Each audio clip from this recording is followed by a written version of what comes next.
할렐루야.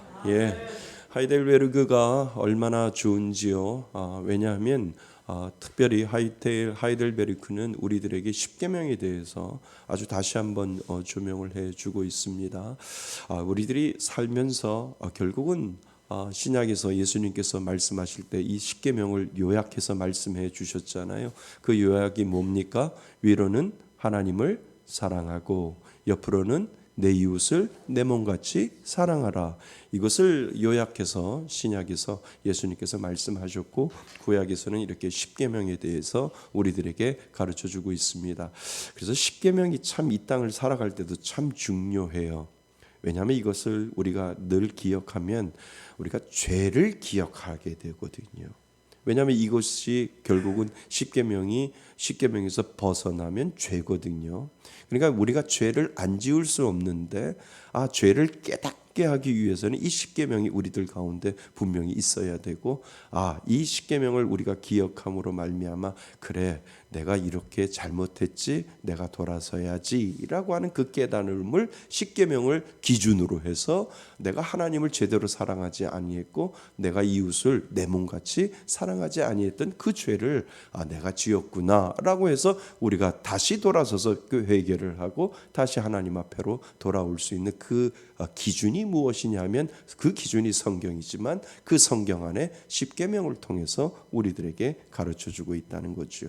그래서 장로교에서는 하이델베르그 요리문답, 그 다음에 웨스트민스터 소요리문답, 그 다음에 칼빈의 기독교 강요에서 빠지지 않는 것이 십계명과 그리고 사도신경, 그 다음에 주기도문까지 이 세 가지를 정확하게 가르치고 있는데 특별히 십계명에 대해서 많은 것들을 활용하고 있다고 그 분량을 그 분량에 대해서 많은 부분들을 차지하고 있다라고 하는 것을 오늘 먼저 생각하시고요.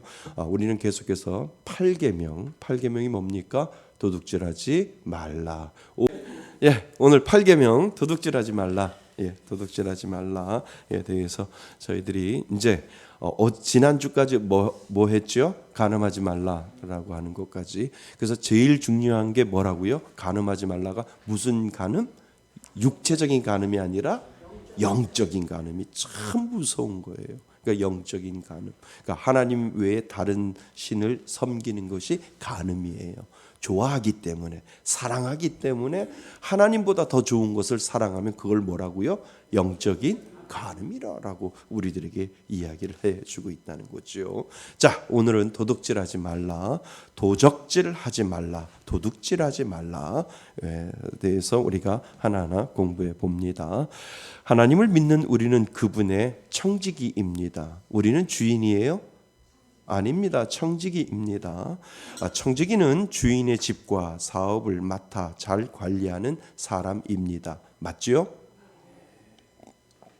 하나님께서는 우리에게 다양한 것들을 맡기시며 우리는 이를 하나님의 뜻대로 사용해야 합니다. 왜냐하면 우리가 주인이 아니기 때문에. 주인은 하나님이시고 하나님이 우리에게 맡겨준 우리의 정확한 직분은 청지기예요. 그래서 하나님의 뜻대로 사용해야 합니다. 자, 여기서부터 갈라지는 거예요. 보세요.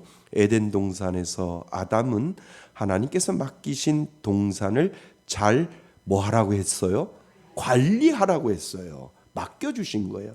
이 에덴 동산은 내 건데 내가 너한테 맡길게 네가 마음껏 관리하라라고 하나님께서 처음에 아담한테 그렇게 말씀해 주셨다는 거예요.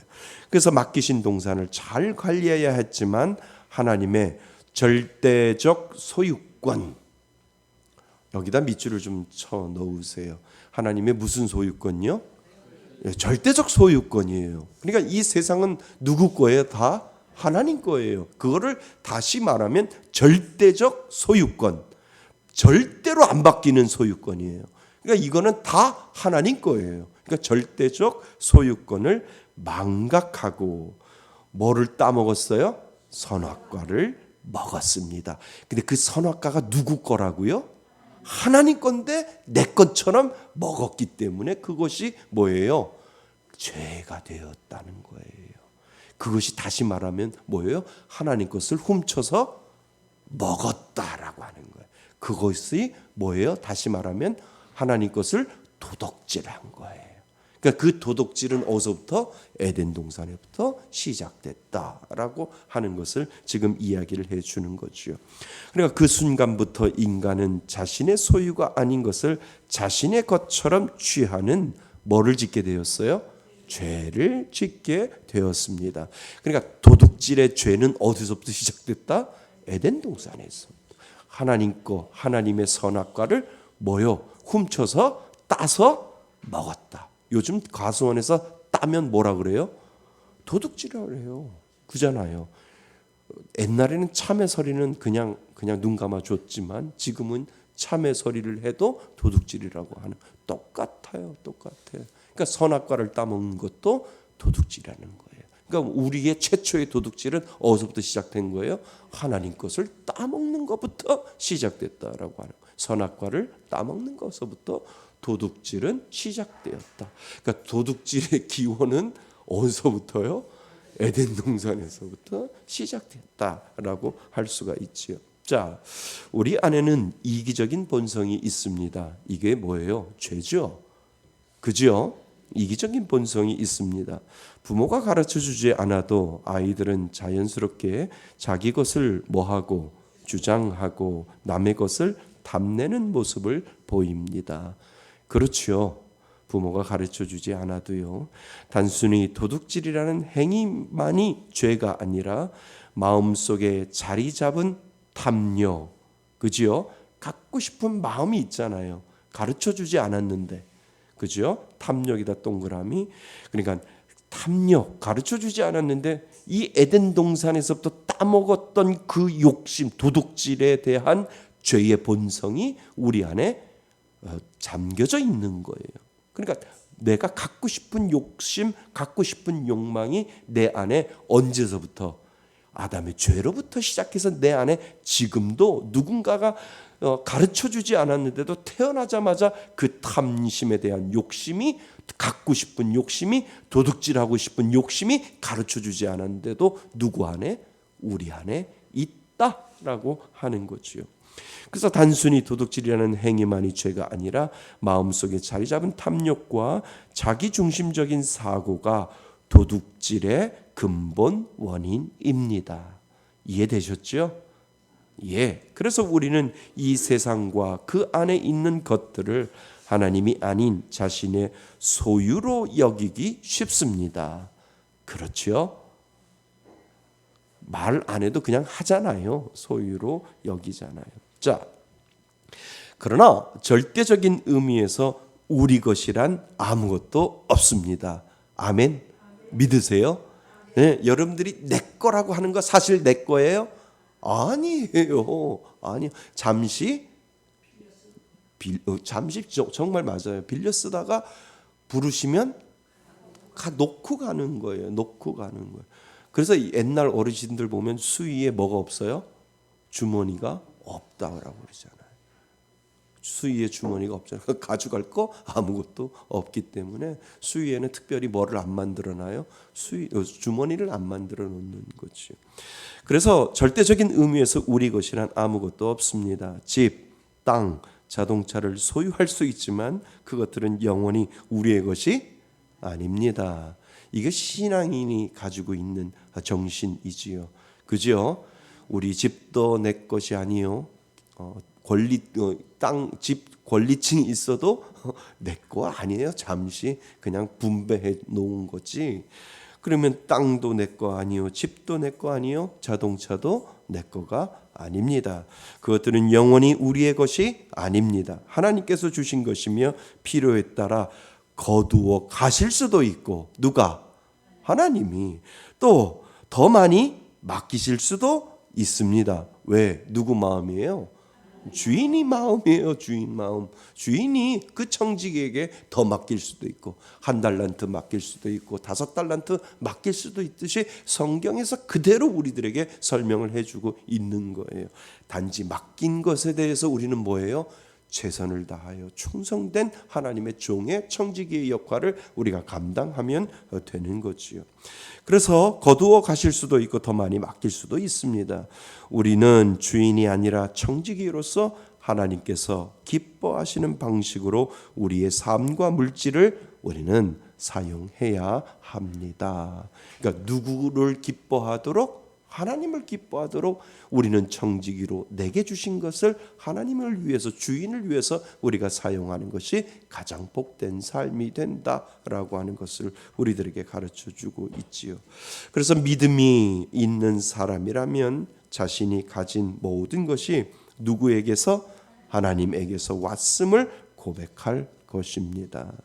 그러기에 그것을 어디에 어떻게 사용하는가가는 중요한 문제가 되지요. 하나님께서는 크든 작든 우리에게 맡기신 것들을 주님의 무엇을 위하여? 영광을 위해 사용하기를 원하십니다. 내 거 내려놓기가 힘들다니까요. 내 거 내려놓는 걸 보면서 그것이 믿음과 연결되어 있거든요.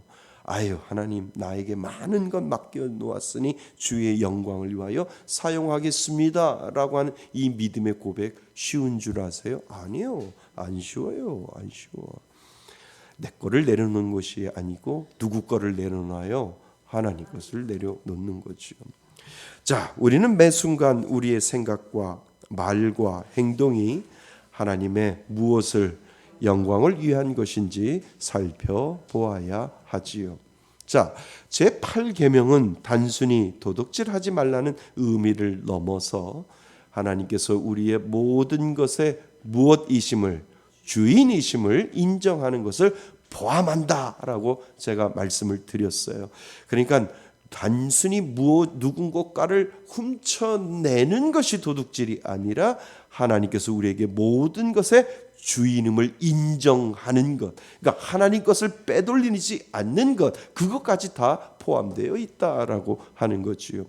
그래서 하나님의 절대적 소유권을 인정하지 않고 무언가를 취했다면 그것은 하나님의 것을 뭐가 하는 거예요? 훔친 것이 된다라고 하는 거지요. 그래서 하나님께서는 우리가 먹고 쓰고 남은 것을 드리는 것이 아니라 먼저 최고의 것을 드리기를 원하신다라고 하는 거예요. 맞잖아요. 맞잖아요. 그죠? 옛날에, 지금은 뭐 그런 거 없지만 왜 어머니가 밥을 하면 누구 밥 먼저 제일 먼저 뜨는데요? 아버지 밥 먼저 뜨지 않나요? 지금은 안 그렇지요? 저희 집은 제 밥 먼저 떠요. 안 뜨면 안 되죠. 아버지 밥 먼저 뜨잖아요. 그러니까 그 가정의 주인을, 그 가정의 가장을 인정하는 거잖아요. 그래서 애들한테 밥을 떠서 줄 때 이거 아빠 밥이다 이렇게 이야기를 하잖아요.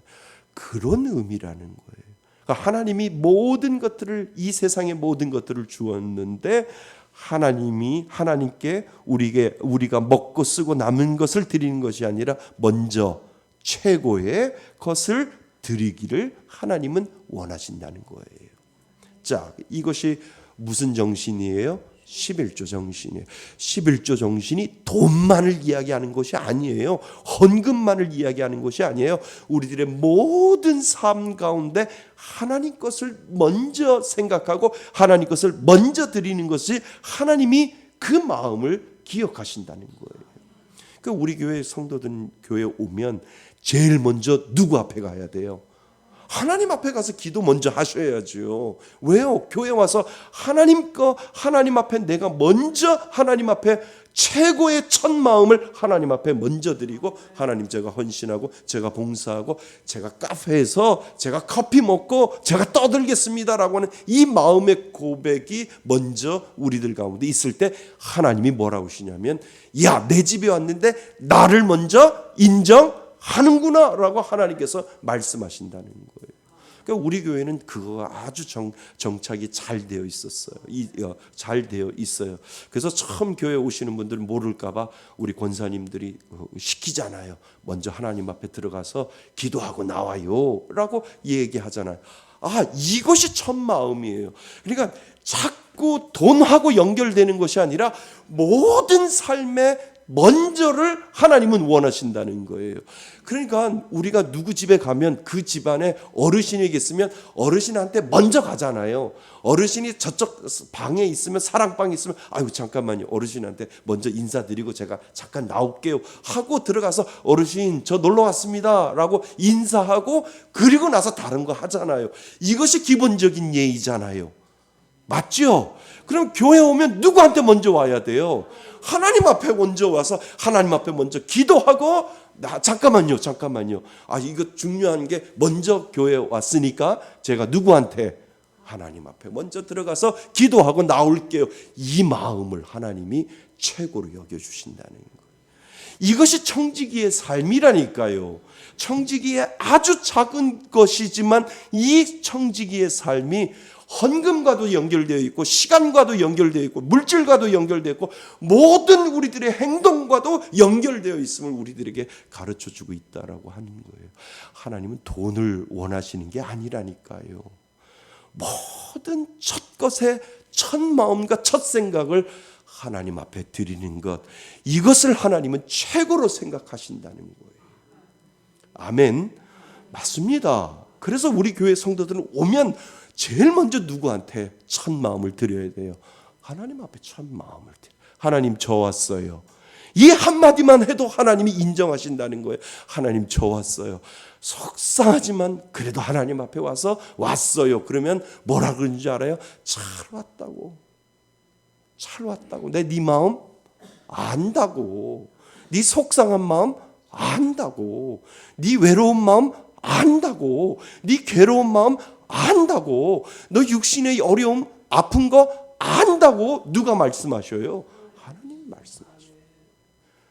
그 하나님이 지금도 우리들에게 그 마음을 원하신다라고 하는 거예요. 그래서 11조 돈만 말하는 게 아니에요. 가장 하나님 것을 하나님 다 해놓고 그냥 하나님 것 남는 시간, 남는 돈, 남는 거 아니라니까요.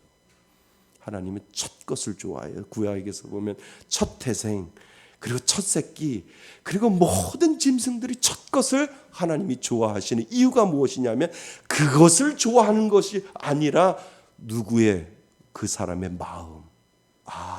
나를 인정하는구나. 주인인 나를 인정하는구나라고 하는 그 하나님의 마음이 우리들과 하나님 앞에 읽혀질 때 하나님이 그것을 복으로 여겨주신다는 거죠. 이 은혜가 여러분들 가운데 있기를 바랍니다. 그래서 이것이 11조의 의미입니다. 수입의 10분의 1을 하나님께 드리는 것은 하나님을 나의 뭐로? 주인으로 인정하는 행위이며 첫 열매를 하나님께 드리는 마음을 표현하는 것입니다. 이해되셨죠? 그래서 11조는 단순히 물질에만 국한되지 않습니다. 하루에 첫 시간을 하나님께 드리는 것도 귀한 11조라는 거예요. 이거를 다시 뭐라 그러는 줄 알아요? 시간의 11조라고 하는 거예요. 그 옆에다 적어 놓으세요. 헌금만 드리는 것이 11조가 아니라 시간의 11조도 하나님 앞에 드리는 거예요. 그 아침에 일어나자마자 누구를 선포하는 거예요? 나의 힘이 되신 여호와여, 내가 주를 사랑하나이다. 하나님 앞에 시간의 11조, 단 1초라도 하나님 앞에 11조를 드리는 거예요. 시간의 11조를. 그리고 나서 새벽 예배 나와서 하나님 하루 24시간을 주셨는데 그 시간에 첫 시간을 하나님 앞에 기도로 11조 드립니다 라고 하는 이 믿음의 고백을 하나님이 가장 좋아하신다는 거예요. 기쁘게 받으신다는 거예요. 그래서 하루의 첫 시간을 하나님께 드리는 것도 귀한 일입니다. 하나님께서 주신 하루를 감사하는 마음으로 시작하고 첫 시간을 하나님께 드리는 것은 복된 삶의 자세가 되는 거지요.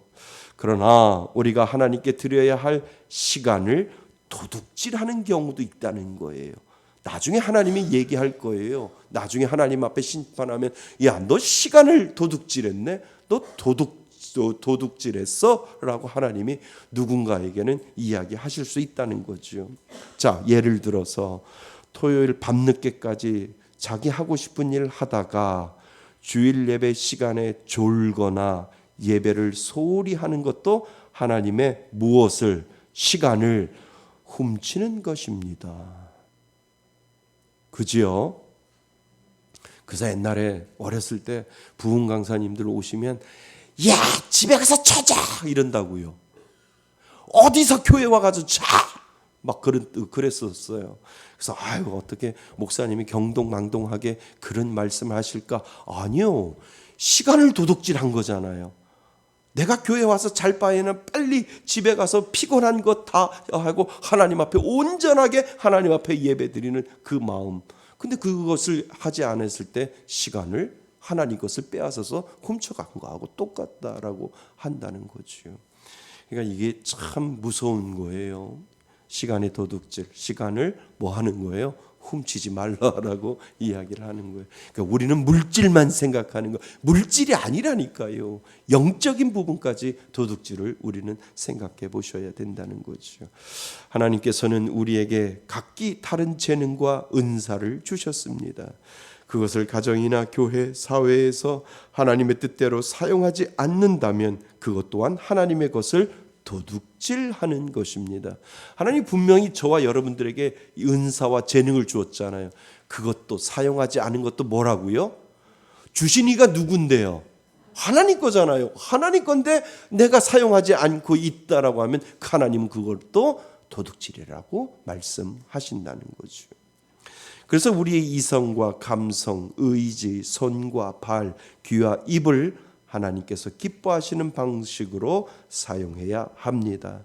하나님께서 주신 것들을 감사함으로 받으며 그것을 하나님의 영광을 위해 바르게 사용하지 않는다면 결국 누구의 것을? 하나님의 것을 도둑질하는 것이 된다라고 하는 이 광의적인 의미, 넓은 의미에서 계속해서 하나님은 우리들에게 도둑질했다라고 이야기를 한다는 거죠. 그러면 우리가 천국에 가서 하나님이 우리가 상급 심판을 받을 때 야, 너 왜 이렇게 도둑질을 많이 했냐라고 하면 뭐라고 해요? 죄송합니다 하셔야 돼요. 하나님 내가 뭘 도둑질했다고 그래요? 내가 남의 거를 훔친 적이 하나도 없어요 라고 해도 하나님이 오픈해 놓으면 아이고 하나님 시간에 대한 도둑질, 하나님 11조 헌금에 대한 도둑질, 섬김에 대한 도둑질, 은사에 대한 도둑질, 하나님 이러한 재능도 주셨는데 재능을 제대로 사용하지 못한 재능에 대한 도둑질, 수많은 도둑질을 하나님이 말씀하실 거라는 거지요. 우리는 오늘도 도둑질했어요. 인정하셔야 돼요. 목사인 저도 도둑질했다니까요. 여러분들도 분명히 목사인 제가 도둑질할 정도면 여러분들은 도둑의 도둑질을 했었을 거예요. 아멘도 안 하시네. 그러니까 우리는 오늘도 회개하셔야 돼요. 하나님 남의 것을 훔친 것만 도둑질이 아니라 오늘도 하나님 도둑질했사오니 하나님 용서하여 주옵소서라고 하는 이 믿음의 고백이 우리들 가운데 필요하지요. 심판날이 오면 하나님께서는 우리가 맡은 청지기 직분을 어떻게 수행했는지 뭐 한다고요? 물으실 겁니다. 하나님께서 주신 시간, 하나님께서 주신 돈, 하나님께서 주신 재능, 하나님께서 주신 영적 은사와 힘을 어떻게 사용했는지에 대해 신문을 하실 것입니다. 물어보실 거죠. 그리고 하나님께서는 우리의 삶을 판단하실 겁니다. 더 나아가 우리는 이웃의 소유를 자기 것으로 삼으려고 하는 모든 속임수와 관계를 도둑질로 보아야 합니다. 이거는 실질적인 도둑질이잖아요. 아까는 하나님과 이 세상 사람들은 도둑질이라고 얘기하지 않지만 영적인 곳에서 하나님과 나 사이에 분명히 우리는 도둑질인데 이제부터는 정말 남의 것을 도둑질하는 그러한 부분들까지도 우리들에게 이야기를 해주고 있다는 거죠. 그래서 이웃의 소유를 자기 것으로 삼으려고 하는 모든 속임수와 관계를 뭐로 보아야 한다고요? 도둑질로 보아야 합니다. 자, 예를 들어 봅니다. 가게에서 물건을 샀을 때 계산원이 실수로 더 적은 돈을 청구했을 때 그것을 알고도 뭐 하는 것은? 침묵하는 것은 이웃의 것을 도둑질하는 것입니다. 믿지 않는 사람들은 뭐라 하는 줄 알아요? 땡 잡았다. 그렇잖아요.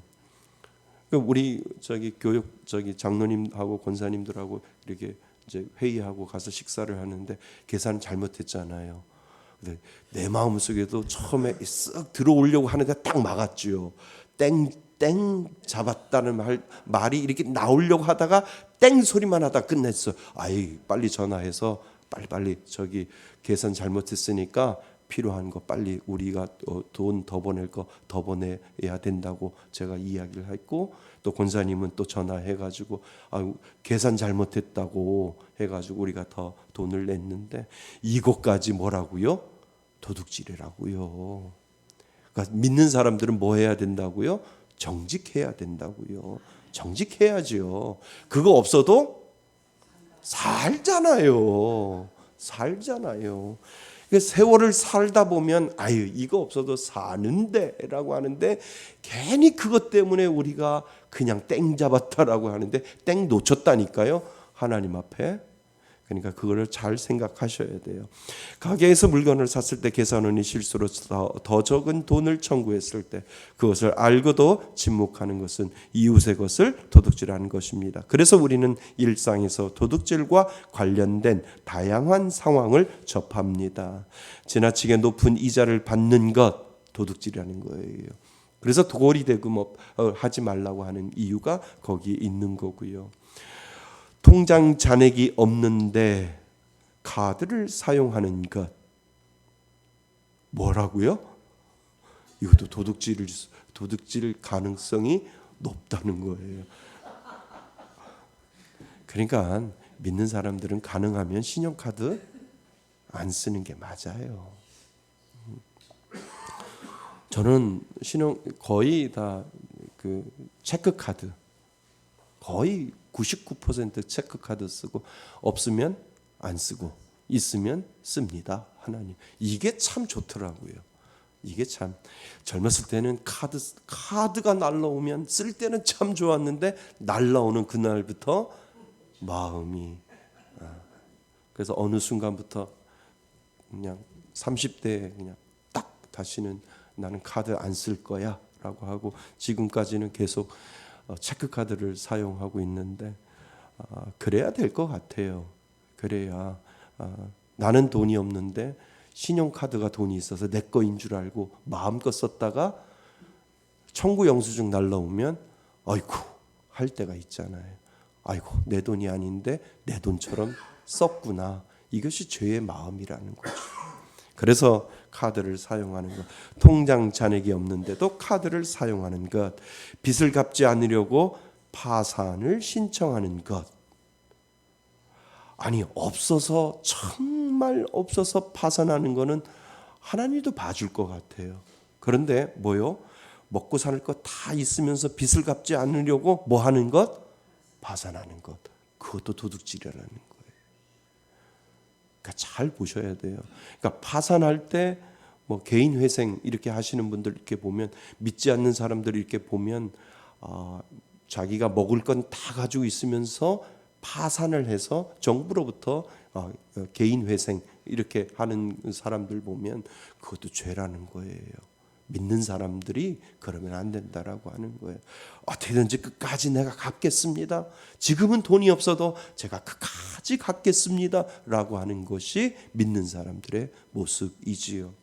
그래서 그래서 빚을 갚지 않으려고 파산을 신청하는 것도 뭐라고요? 죄라고요. 노동자에게 정당한 무엇을 임금을 지불하지 않은 것도 죄고, 도둑질한 물건을 싸게 사거나 그것을 되팔아 이윤을 남기는 것, 그것도 죄라는 거예요. 작물을 잡아서 싸게 사가지고 비싸게 파는 것, 그것도 뭐라고요? 죄라, 도둑질하는 거예요. 또 도박을 통해 돈을 따는 것, 이것도 뭐라고요? 도둑질이라는 거예요. 그죠?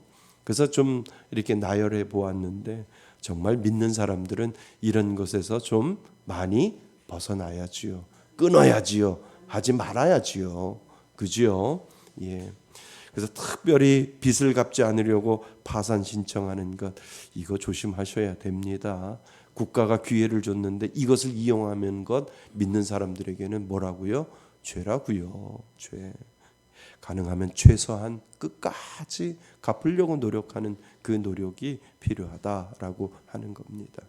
자, 우리는 성경에 한 사람의 인물을 생각하셔야 돼요. 누구일까요? 성은 잘 몰라요. 이름은 게오. 삭개오. 네, 삭개오. 자, 우리는 삭개오가 예수님을 만난 후 이웃을 속여서 얻은 것을 뭐 하겠다고? 배상하겠다라고 하는 이 고백이 나오잖아요. 그러니까 삭개오가 뽕나무 위에 올라가서 예수님이 지나가는 것을 보고 예수님을 만나고 예수님이 삭개오야 내려오라, 내가 오늘 너의 집에 유하겠다라고 할 때, 그러고 나서 삭개오가 예수님 앞에 고백했던 그 고백이 뭐예요? 내가 네 이웃을 속여서 얻은 것이 있으면 뭐 하겠다고? 배상하겠다라고 하는, 그 은혜 받은 믿음의 사람이 하는 그 말을 그대로 삭개오가 지금 하고 있는 것이죠. 이것이 믿는 사람들의 기본적인 도리라고 하는 거예요. 그래서 이웃을 속여서 얻은 것을 배상하겠다고 고백하는 것처럼 하나님 앞에서 정직한 삶을 우리는 살아야 합니다. 하나님께서는 우리가 어떻게 살아가는지를 보고 계십니다. 우리가 가진 모든 것이 하나님께로부터 온 것임을 인정하고 그것을 하나님의 뜻에 맞게 사용하는 것이야말로 참된 무슨 삶이요? 정직이의 삶입니다. 우리의 삶이 하나님을 위한 삶인지 늘 돌아보며 하나님께서 주신 것들을 감사함으로 받고 정직하게 사용하며 우리는 살아야 합니다. 아멘. 결론. 그러므로 도둑질을 금하신 하나님의 뜻은 단순한 행위를 넘어 우리의 뭐와 마음가짐과 삶의 태도를 변화시키는 데 있습니다.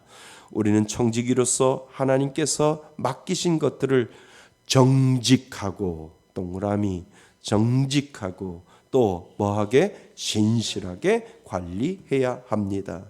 물질뿐만 아니라 시간과 재능, 우리의 모든 것을 하나님을 위하여 사용해야 하며 이를 통해 하나님의 무엇을 나타내야 된다고요? 영광을. 그러니까 청지기의 삶은 하나님 앞에 영광이에요. 내 거가 아니니까. 그런데 내게 주신 모든 것들을 누구를 위하여? 하나님의 영광을 위하여 사용할 때 가장 복된 삶이 될 수 있다라고 하는 것을 우리들에게 가르쳐주고 있지요. 그래서 우리의 삶이 하나님께 영광을 돌리는 삶이 될 때 우리는 진정으로 제8계명을 지키는 삶을 살게 될 것입니다. 아멘. 도둑질하지 마세요. 도둑질하지 마세요. 네. 오늘도 우리는 도둑질하며 삽니다. 그런데 우리가 영적인 도둑자가 될 수가 있습니다. 그래서 우리가 다시 한번 우리 자신을 뒤돌아보면서 하나님, 정직하고 신실하게 살겠습니다. 한번 따라해 보시죠. 하나님, 정직하고 신실하게 살겠습니다. 이게 그리스도인이 살아가야 할 핵심 이유가 거기 안에 있다는 겁니다. 그 은혜로 살아가시기를 주님의 이름으로 축원드립니다. 아멘.